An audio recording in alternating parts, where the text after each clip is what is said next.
Okay, Mr. Speaker, thank you so much for coming in today. We appreciate your insight on this. On Monday, the first notification that this shooting had happened came from you. It was on your personal Facebook page. From what we noticed, this was within an hour or so of when we understand the shooting occurred, and you wrote, "Shooting occurred in Biddeford, a person was killed, ICE was involved." How did you learn about what happened, and walk me through your decision-making process with you being the one to make that information public when we didn't see it from any other avenues for several hours afterwards? Yeah, actually I'd first seen that there was a shooting in the community from a witness who I'm friends with on Facebook. Someone that I've known my entire life growing up in Biddeford. And he had posted that there was a shooting. I had looked in the comments. He had started to detail what he thought was happening or what had happened. And that's really where I gained the initial details. I later confirmed some of the details around this from state officials. And this is my community. This is where I grew up. And I felt like I had an obligation to making sure that people were aware that something tragic had happened in our community. It was an Associated Press report released Thursday night about the individual, the ICE agent who was involved in this shooting, where sourced by an ex-wife and then two relatives of this ICE agent, where they described mental health issues and some, at times, violent behavior. Have you read that, and do you have reaction to it, that this was an individual who, according to this reporting from the Associated Press, had a gun, had a badge, and was on our streets? Yeah, I won't speculate as to whether or not he should be or should not be serving in this agency. I think the details of who he is and whether or not there were red flags that were legitimate and should have been seen, I think will come up in the course of investigation.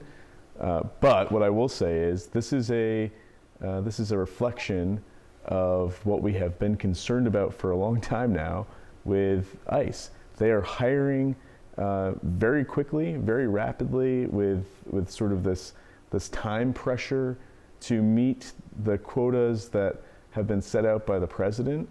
And I think in doing so, the hiring process has led them to perhaps not the most qualified people or not the most thorough review of their track record. And that is a concern we should all have as Americans, because when we have law enforcement in our communities that are not well trained, that have professional lapses in their judgment, or have red flags that should be picked up in their records, we want that to be. We want to make sure that comes up and is held accountable.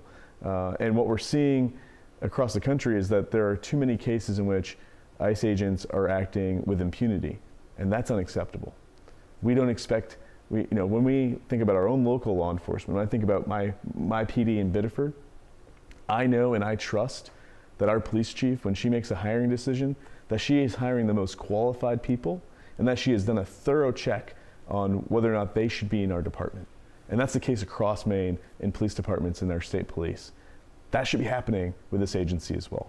There have been some points raised from people who disagree with the action taken by the state legislature, barring local law enforcement from working with federal immigration agents. We've heard from some folks who think that had Biddeford PD, who is equipped with body cameras, who knows the neighborhood, that had they been working in conjunction with ICE, that in their view, this may have been safer. It would have been documented. How do you respond to those points? I don't think it should be up to the Biddeford Police Department to make sure that ICE is doing its job in a professional manner. If it takes local police departments to teach a federal agency how to do policing properly, then we have a bigger problem on our hands.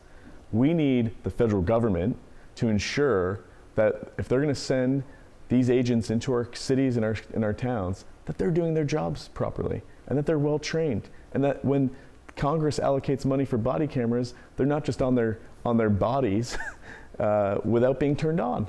These are basic expectations of law enforcement. And if a federal agency can't meet those expectations, then what are we doing here? There's been a lot of talk about body cameras too, whether they had them in the first place, whether they were turned on. There was some reporting from The Intercept on Friday that this outlet is reporting that they did have them, but they weren't activated because the devices are used for other things, that it's a radio communication device too.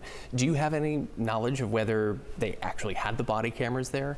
I don't have any information other than what I've seen in the Intercept as well. I saw the reporting yesterday that indicates that the body cameras were physically attached to their vest but not turned on. Again, if that investigation finds that to be true, that's definitely a major concern. So the State Attorney General's office is doing its own independent parallel investigation. They're tasked with investigating all police or officer-involved shootings in the state. Your House colleague Mark Mallett, who also represents Biddeford in the state legislature, he used to work for the Attorney General's office. He had shared a video on Facebook saying that law enforcement, in terms of deadly force incidents, that the existing law does give them a lot of leeway on what is considered a threat to them, a threat to the community, and mentioned maybe that's something the state legislature would look at some point down the road. Do you think that's something that needs review? I think the conversation is worth having, but I think these incidents don't happen very often in Maine. Last year, I think there were maybe 12. You can correct me if I'm wrong, but there were fewer than 20 incidents of a police-involved shooting. I believe in every case. I think I went back a couple days ago and looked at those reports. I think in every single case, the person was armed with a weapon. In this case, obviously the details will come to the top, and we'll see if there's any weapons involved in this case. I think the early speculation was that the vehicle was being used as a weapon, and we saw what Senator King had said was communicated to him by Secretary Mullen, but in the statement from DHS later in the day, they corrected themselves, or they never said, or they changed what was communicated earlier in the day, and they said it was a threat to public safety at large. Right.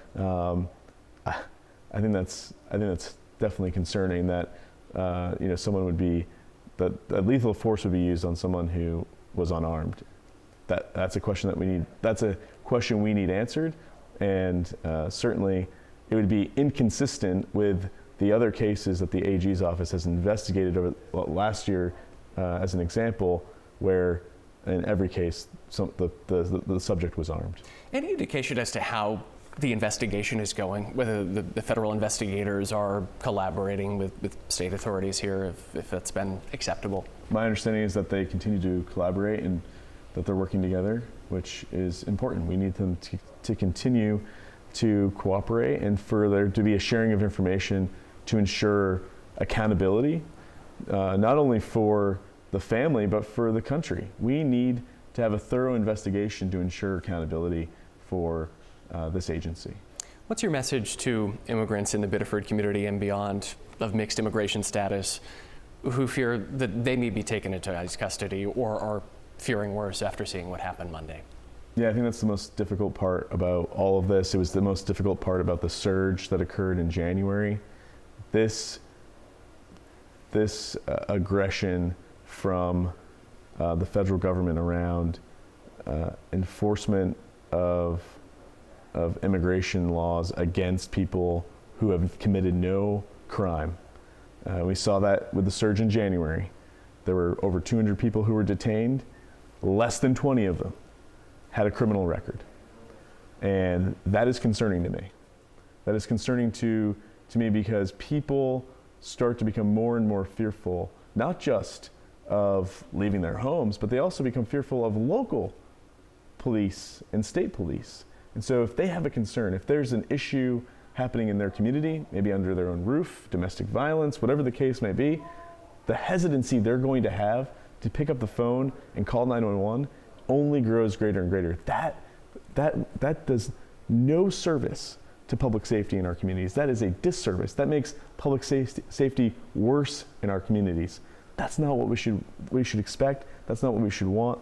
My message to my neighbors is that in Biddeford, we will continue to be a welcoming place to call home. We have been a community built by immigrants for centuries.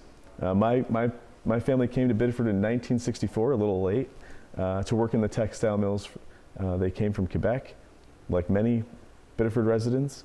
We also had Albanians who lived in Biddeford for a long time and worked in the textile mills in the early 1900s. Muslim Albanians, they founded what many historians consider to be the first mosque in the United States.